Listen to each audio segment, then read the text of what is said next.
Haleluya, puji Tuhan. Selamat pagi Bapak Ibu Saudara yang dikasihi oleh Tuhan. Selamat menikmati sarapan pagi, yaitu makanan rohani yang benar-benar menyehatkan rohani kita. Sarapan pagi hari ini saya beri judul Mental Pahlawan. Saudara-saudara yang kasih dalam Tuhan, pada tanggal 21 April ini bangsa Indonesia merayakan Hari Kartini. Kita semua sudah tahu siapa itu Raden Ajeng Kartini. Raden Ajeng Kartini adalah seorang pahlawan yang memperjuangkan persamaan derajat antara pria dan wanita. Raden Ajeng Kartini di dalam perjuangannya tidak sedikit menghadapi tantangan, hambatan atau perlawanan baik dari pihak keluarga atau dari teman-temannya. Bahkan juga mendapatkan ejekan.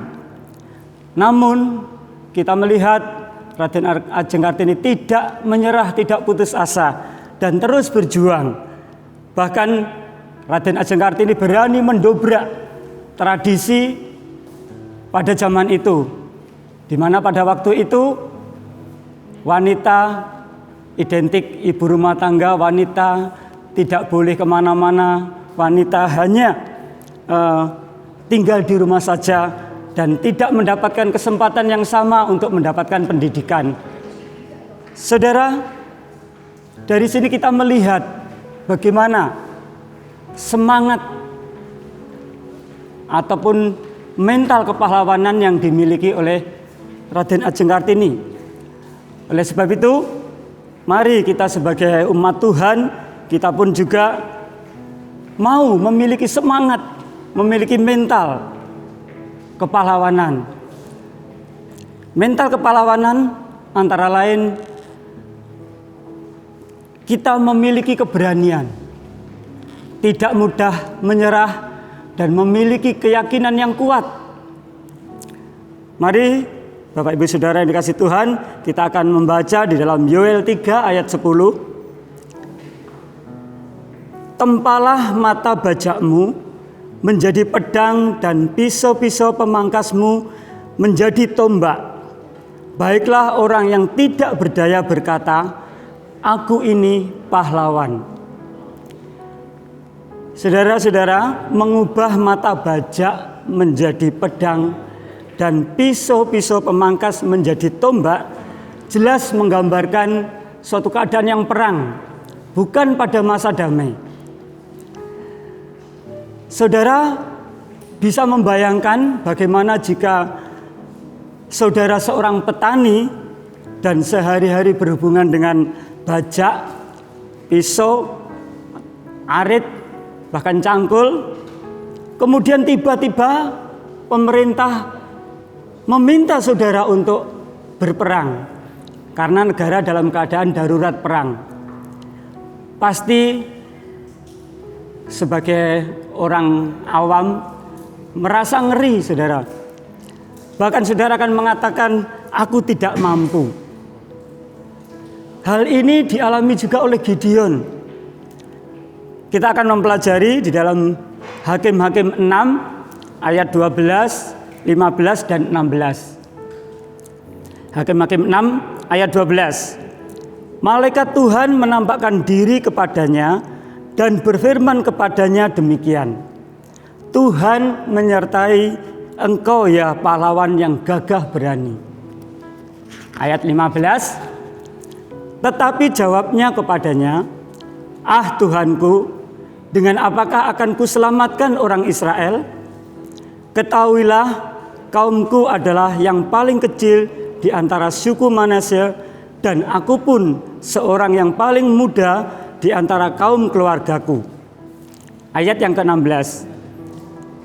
Berfirmanlah Tuhan kepadanya, tetapi akulah yang menyertai engkau, sebab itu engkau akan memukul kalah orang Median itu sampai habis.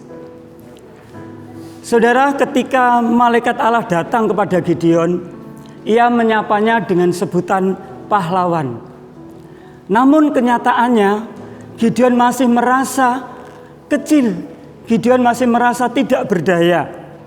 Padahal Allah hendak memakai Gideon menjadi alatnya untuk melepaskan bangsa Israel dari orang Midian.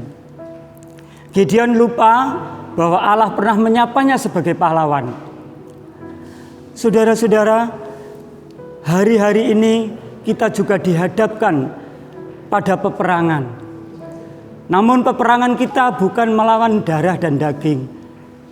Peperangan kita melawan penghulu-penghulu udara, melawan roh-roh jahat. Bahkan melawan keadaan zaman yang semakin tidak menentu, semakin tidak karuan. Hari-hari ini kita juga dihadapkan pada suatu keadaan yang tidak menentu karena COVID-19, karena pandemi COVID-19. Pandemi ini memberikan dampak yang luar biasa bagi banyak orang. Baik dampak itu bagi perekonomian, di mana banyak perusahaan yang mengalami gulung tikar dan banyak karyawan yang di PHK. Bahkan dikatakan di banyak media pertumbuhan ekonomi Indonesia, bukan hanya Indonesia saja, tapi hampir semua negara pertumbuhan ekonominya mengalami penurunan bahkan sampai di bawah 0. Nah, saudara-saudara yang kasih dalam Tuhan, dampaknya juga bagi pendidikan. Dan yang paling dirasakan adalah bagi orang tua yang putra-putrinya masih di usia sekolah dasar. Tidak jarang orang tua mengeluhkan putra-putrinya sejak pandemi. Putra-putrinya menjadi malas, menjadi tidak disiplin lagi, menjadi terikat oleh HP dan tidak peduli dengan keadaan sekitarnya. Ini menambah deretan panjang daftar beban hidup, sehingga seolah-olah menjadi berat, menjadi tidak mampu. Kembali kita melihat bagaimana tokoh Gideon yang telah kita baca tadi. Awalnya Gideon merasa tidak mampu, merasa berasal dari suku yang kecil. Bahkan dikatakan dia Gideon yang paling muda. Tetapi di dalam Hakim-Hakim 6 ayat 16 tadi yang sudah kita baca, Tuhan mengatakan akan menyertai Gideon. Dan ternyata Gideon memang berhasil.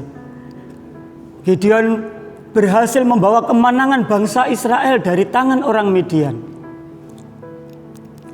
Saudara yang dikasihi oleh Tuhan, Gideon adalah orang biasa. Tadi dikatakan bahkan berasal dari suku yang kecil. Tetapi Tuhan memakai Gideon menjadi alatnya yang luar biasa.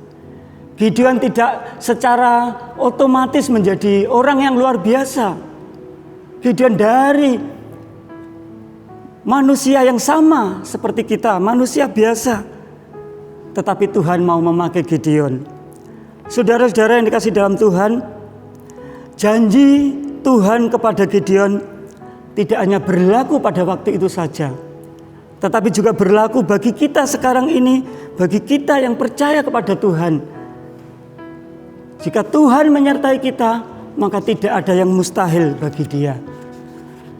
Sekarang Tuhan berkata kepada saudara, berkata kepada saya, bila kita tidak mampu, katakan aku sanggup. Bila aku lemah, katakan aku kuat di dalam Tuhan Yesus. Bila aku sakit, katakan oleh bilur-bilurnya aku sembuh.